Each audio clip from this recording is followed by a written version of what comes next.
जय श्री कृष्णा दोस्तों। तो मित्रों, आज प्रत्येक मनुष्य अपनी एक गलती की वजह से ही गरीब बना हुआ है। अन्यथा यह बात 100% सत्य है कि कोई व्यक्ति गरीब नहीं होता। मनुष्य की सोच ही उसे गरीब बना देती है, क्योंकि जो इंसान जिस प्रकार की सोच रखता है उसे उसी प्रकार की सफलता प्राप्त होती है। इंसानों की सोच में बस इतना सा ही फर्क होता है कि कुछ व्यक्ति खुली आंखों से सपना देखते हैं और उन पर अमल करते हैं, तो कुछ व्यक्ति बंद आंखों से सपने देखते हैं और उसी में मुग्ध रहते हैं। मित्रों, आज के इस वीडियो में हम एक कथा के माध्यम से जानेंगे कि किन कारणों की वजह से कलयुग का इंसान गरीब हो जाता है। मित्रों, एक बार की बात है, धन की देवी लक्ष्मी जी और धन के देवता कुबेर जी एक साथ अपनी अपनी राजगद्दी पर विराजमान थे। तभी वहाँ पर संपूर्ण जगत के प्रभु भगवान विष्णु के सबसे बड़े भक्त नारद जी प्रकट होते हैं और माता लक्ष्मी जी से और कुबेर महाराज जी को प्रणाम करते हैं। और माता लक्ष्मी और कुबेर महाराज से कहते हैं, हे धन के देवताओं, मैं आपके पास अपने एक प्रश्न के निवारण की वजह से आया हूँ कि किन कारणों की वजह से मनुष्य गरीब हो जाता है। वैसे तो धरती लोक पर मन से तो कोई गरीब नहीं होता है, परंतु किन कारणों की वजह से मनुष्य गरीब हो जाता है वह मुझे बताने की कृपा करें। तब देवी लक्ष्मी जी कहती हैं कि हे देवर्षि नारद, वाकई में आपका ये सवाल सर्वज्ञान संपन्न है, परंतु मैं आपको इस सवाल का उत्तर एक कथा के माध्यम से दूंगे। और जो भी मनुष्य इस कथा को पूरा अंत तक सुनता है वह कभी भी गरीब नहीं रहता है। उस पर हमेशा मेरी और कुबेर महाराज जी की कृपा बनी रहती है और फिर वह मनुष्य कभी भी गरीब नहीं होता है। अब देवर्षि नारद जी कहते हैं कि हे देवी, आप उस कथा को कहिए, मैं आपके द्वारा सुनाई गई कथा को पूरा अंत तक जरूर सुनूंगा। तब माता लक्ष्मी जी कहती हैं कि ठीक है देवर्षि नारद जी, मैं वह कथा आपको सुनाती हूँ। अब देवी लक्ष्मी जी कथा को सुनाना आरंभ करती हैं और कहती हैं कि हे देवर्षि नारद जी, एक समय की बात है, किसी आश्रम में एक गुरु और शिष्य साथ में रहा करते थे। वे एक दिन कहीं जा रहे थे तो वहाँ चलते चलते एक बड़े से खेत के पास पहुँच जाते हैं। अब वहाँ जो है बहुत दूर चल चुके थे, इसलिए इन दोनों को जो है प्यास सताने लगती है। तब वह इधर उधर देखते हैं तो उन्हें खेतों के बीचों बीच एक टूटा फूटा घर दिखाई देता है। तब गुरुजी अपने शिष्य से कहते हैं कि हे शिष्य, हो सकता है कि यहाँ पर हमें पीने के लिए जल मिल जाए। अब गुरु अपने शिष्य को लेकर उस घर के पास पहुँच जाते हैं।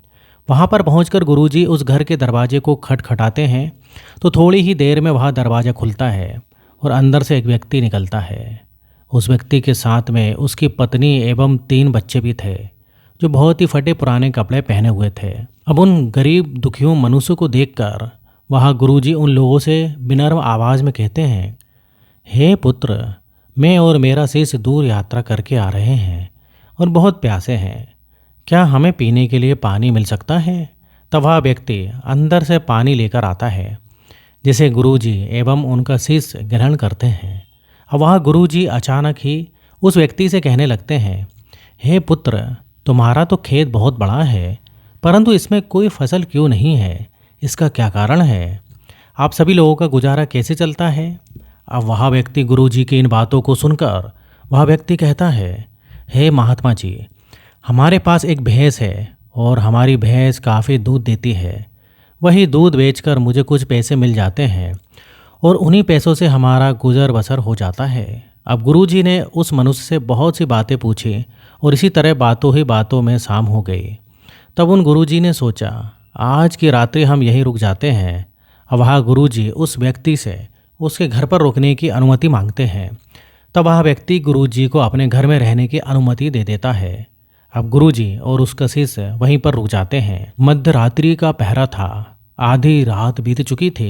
तभी अचानक गुरुजी की नींद टूट जाती है और वह उड़ जाते हैं और वह जाकर अपने शिष्य के कान में एकदम धीमी सी आवाज़ में कहते हैं कि हे शिष्य, चलो अब हमें यहाँ से चलना चाहिए, परंतु हम इस मनुष्य की गरीबी दूर करके ही मानेंगे। इसके लिए हमें यहाँ से खाली हाथ नहीं जाना है, हम यहाँ से कुछ ना कुछ लेकर अवश्य जाएंगे। हम एक काम करते हैं, हम इसकी भैंस को भी साथ लेकर चलते हैं और हम इसकी भैंस को जंगल में छोड़ देंगे। अपने गुरुजी की ऐसी बातों को सुनकर थोड़े समय के लिए तो शीश को अपने गुरु की इन बातों पर विश्वास ही नहीं हो पा रहा था। वह शीश सोच रहा था कि ये वही गुरुजी हैं जिन्होंने मुझे इतना ज्ञान दिया है। चोरी करना इन्होंने पाप बताया था, परंतु मेरे गुरुजी आज पहली बार किसी के साथ गलत करने के लिए मुझसे बोल रहे हैं।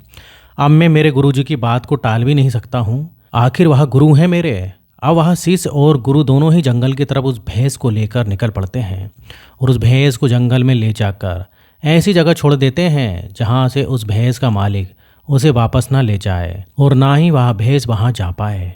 अब इसके बाद वहाँ गुरु और शीश वहाँ से चले जाते हैं, परंतु शीश के मन में यह बात हमेशा ही खटकती रहती है कि मेरे गुरुजी ने उस भैंस को उस गरीब आदमी के यहाँ से ले जाकर जंगल में क्यों छोड़ दिया।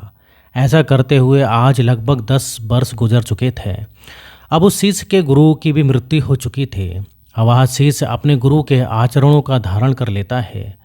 अपने गुरु के आचरणों को धारण करने के बाद वह शीश एक बहुत बड़ा गुरु बन जाता है, परंतु अभी भी उसके मन में वही बात चल रही थी कि मेरे गुरुजी ने वह भैंस क्यों जंगल में छोड़ दी थी। एक दिन उसके मन में विचार आता है कि क्यों ना उस व्यक्ति से मिला जाए जिसकी भैंस हमने जंगल में छोड़ दी थी। कुछ हो ना हो हम उसकी कुछ आर्थिक मदद भी कर देंगे ताकि उसके आगे की ज़िंदगी खुशहाल हो सके। इसी विचार को लेकर वह महर्षि शीश उस व्यक्ति के पास जाने लगे और कुछ ही समय में वह उस व्यक्ति के पास में जा पहुंचा। लेकिन वहाँ का दृश्य देखकर वह चकित हो गए, क्योंकि अब उस खेत में बहुत से वृक्ष थे जिसमें बहुत सारे फल भी लगे हुए थे और झोपड़ी की जगह एक विशाल घर था। ये सब देखकर वह महर्षि अपने मन में विचार करने लगे कि हो सकता है भैंस के चले जाने के कारण वह व्यक्ति सब कुछ बेचकर यहाँ से चला गया होगा। इसी वजह से यहाँ पर इतना बड़ा घर बना हुआ है और यही बात सोचते हुए वह वापस लौटने लगते हैं। तभी उस महर्षि शीश की नज़र उस व्यक्ति पर पड़ती है, तो वह शीश उस व्यक्ति के पास जाकर कहने लगता है, शायद आप हमें ना पहचानते हों, परंतु आज से कई वर्षों पहले मैं आपसे मिला था।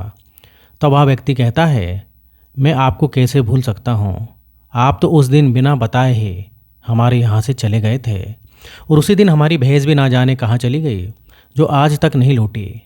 कुछ दिनों तक मैं बहुत परेशान रहा करता था।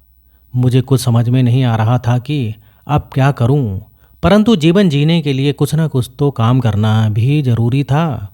इसलिए मैंने लकड़ियों को काट कर बेचने का काम शुरू किया। जो भी पैसे मुझे मिले उन पैसों को मैंने अपने खेतों में खर्च करके फसल उगाने का प्रयास किया और मेरी मेहनत रंग लाई। मेरी फसल बहुत ही अच्छी हुई और दूसरे खेत में मैंने फलों का एक बगीचा लगवा दिया, जिससे उस बगीचे में बहुत अच्छे फल लगे और आज मैं शहर में फल बेचने वाला सबसे बड़ा व्यापारी हूँ।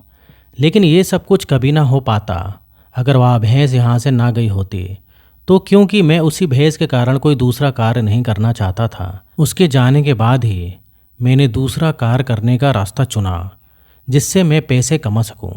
लेकिन आज मैं अपनी ज़िंदगी से बहुत खुश हूँ और शहर का सबसे बड़ा व्यापारी हूँ। यह बात सुनकर वह महर्षि शिष्य उस व्यक्ति से कहता है, यह कार्य तो तुम पहले भी कर सकते थे।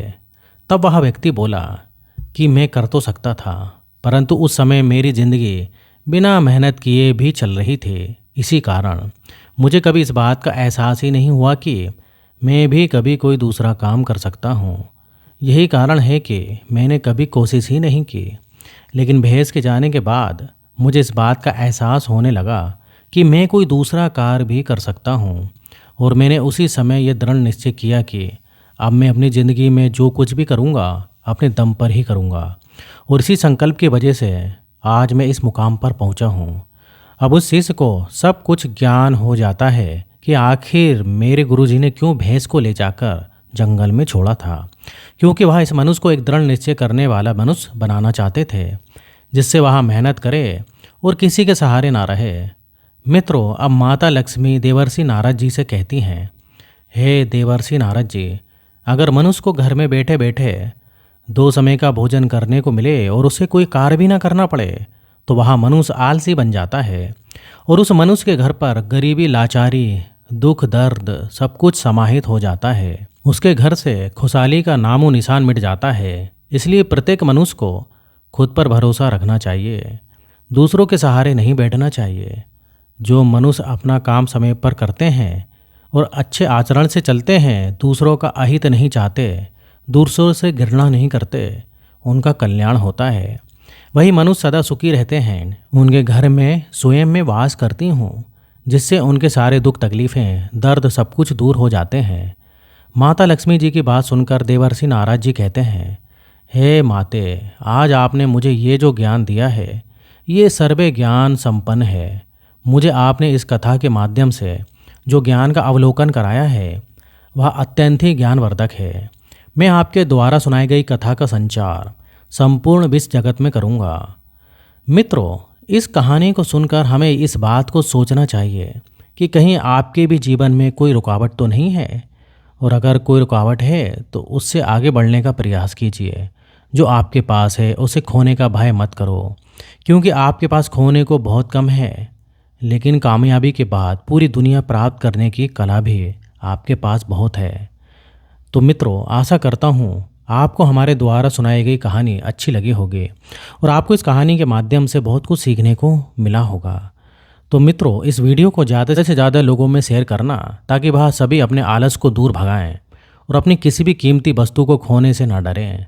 तभी आगे जाकर उनका कल्याण होगा। अपने सभी साथियों में मोटिवेशन की भावना भरने के लिए इस वीडियो को उन तक शेयर अवश्य करें। तो मित्रों, वीडियो ख़त्म होता है तो वीडियो को लाइक करना बिल्कुल भी ना भूलें, और आपने अभी तक चैनल को सब्सक्राइब नहीं किया है तो चैनल को अभी सब्सक्राइब कर लें।